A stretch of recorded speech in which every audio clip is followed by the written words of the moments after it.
Look at that crazy hand fly across the dial. Is that not awesome?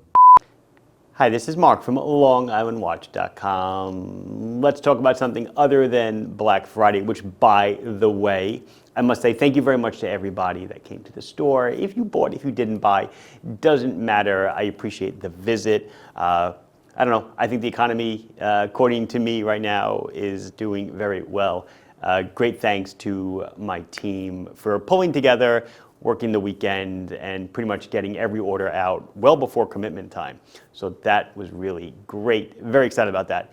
I'm going to show you, that's a lot.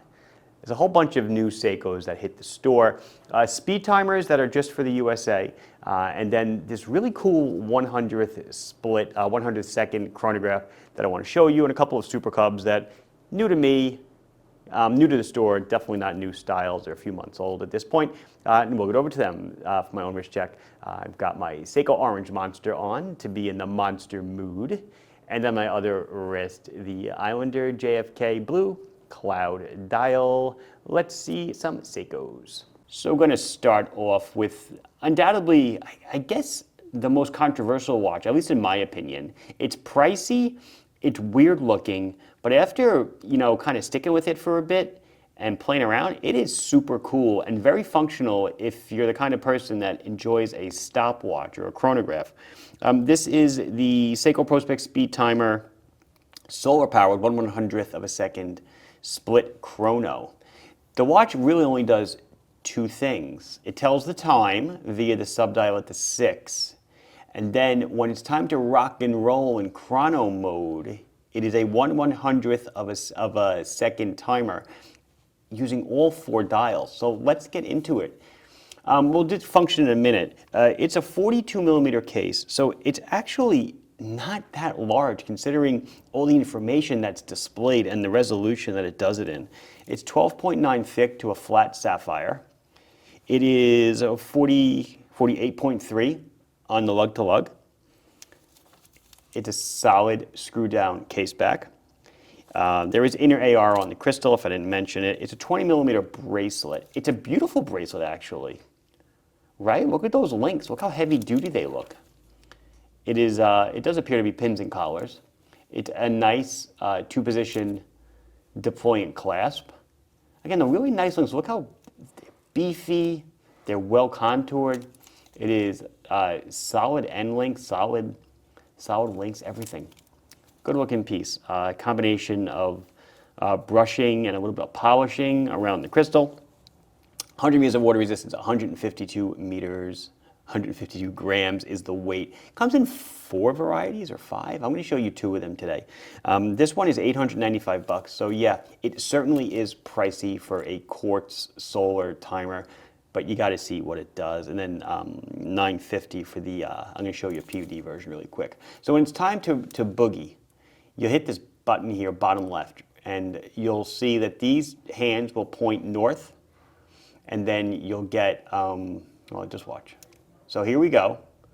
Boom, everybody's ready. So when you're ready to start the chrono, you hit this upper right button, start, stop, and there it goes. Off to the races. So we have elapsed minutes will be down here. I believe it's a 60-minute chrono. It won't go past 60 minutes. Elapsed seconds, top and center. Elapsed tenths of a second is the subdial here. Hundredths of a second is this subdial here. So this guy is rotating once a second. This guy is rotating 10 times a second to display your hundredths of a second. Super cool. There's not many 100th of a second analog display chronos out there, especially in a wristwatch. I guess Tag makes an automatic one, the micro something or other. Pretty cool tech. But this is really nifty. The way they broke it down to display the increment in 4 different hands gives them a lot of flexibility and also gives it a lot of legibility. Watch what happens when I stop it. So how much time has elapsed? I have to look at the top one. So it's 54.13 seconds. It's a dream to read. See 53.13 seconds. Start it again, and there it goes. And it even has split functionality, so if you want a time lapse, you would do like that, and it's still running in the background, and then you want to hit it again. It's going to jump to the time that it was after I hit it. If you want to do different finishers in a race, first person finishes, you press this, and you can read their time off of here. Second place person finishes, you hit this, and then you want to read their time, you'd hit this. I mean, super nifty, really cool stuff. Reset that button again. Want to go back to time telling mode? Boom, 2:30. So that's about it on this one, but just really nifty. And something else I want to show you, because it does have a power save mode, because what is the movement? It's a solar movement, 8A50, 6 months of power reserve, and it does have a power saving mode. I want to show it to you. So this is a PVD version. It's a little more money, $950. After the watch is in the darkness for a while, the hands will just go to 12 o'clock, and then they'll wait there until light hits it, and then they'll start moving again. Figures I wanted to, where is it? I gotta find it. It's in here somewhere. There it goes. Well, I ruined it. I wanted to show you the hands jumping, but I did not do a good job.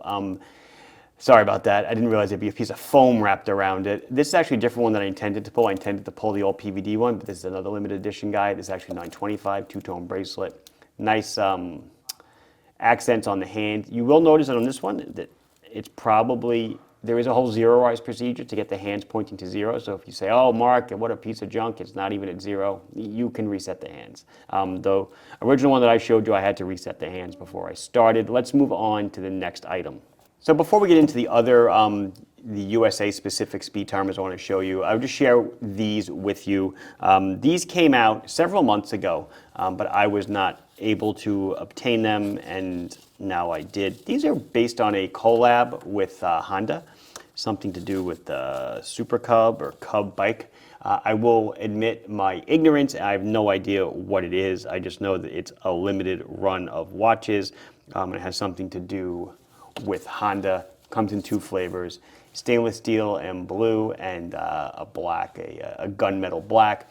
It's standard 5KX fair here, 42 millimeter case, 4R36 movement, hand wind tax, day date, 60 click bezel.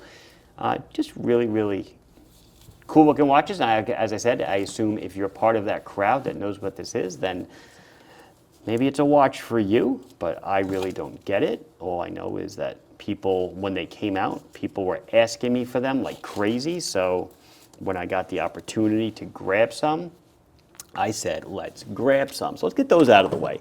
The last one I want to show you, it's the same watch done 3 different ways, and it's based off of the original speed timer that I reviewed, the 40 millimeter speed timer that I reviewed originally, like SSC 813.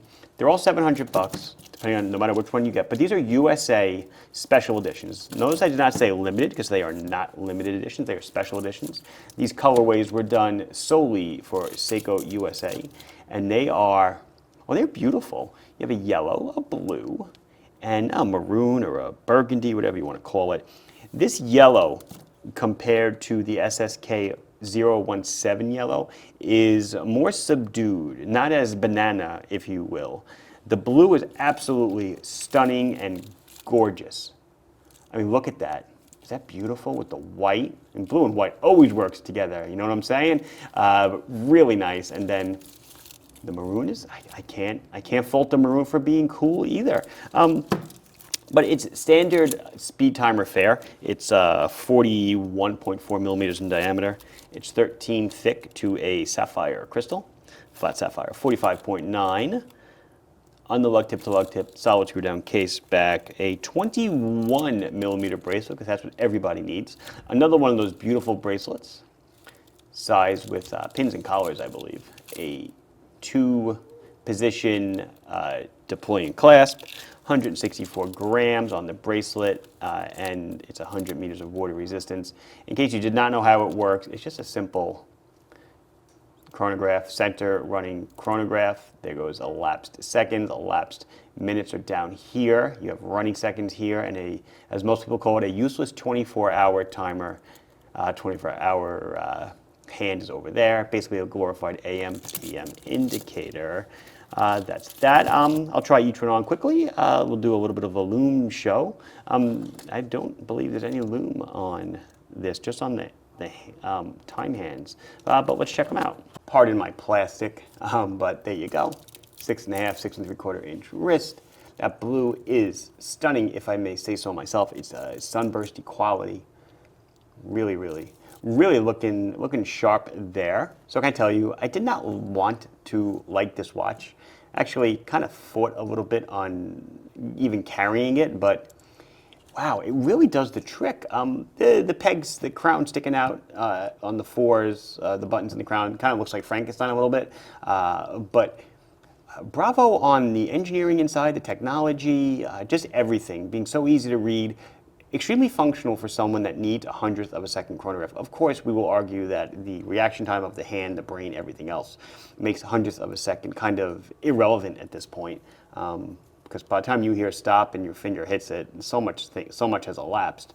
But just really cool, and again with Seiko, amazing engineering, great tech, great job. One more is the Cub collab, looking cool. The straps are really nice. As I said, it is Seiko SKX 007 sizing or 5KX sizing, so you should be pretty used to it and know what it's going to look like on your wrist.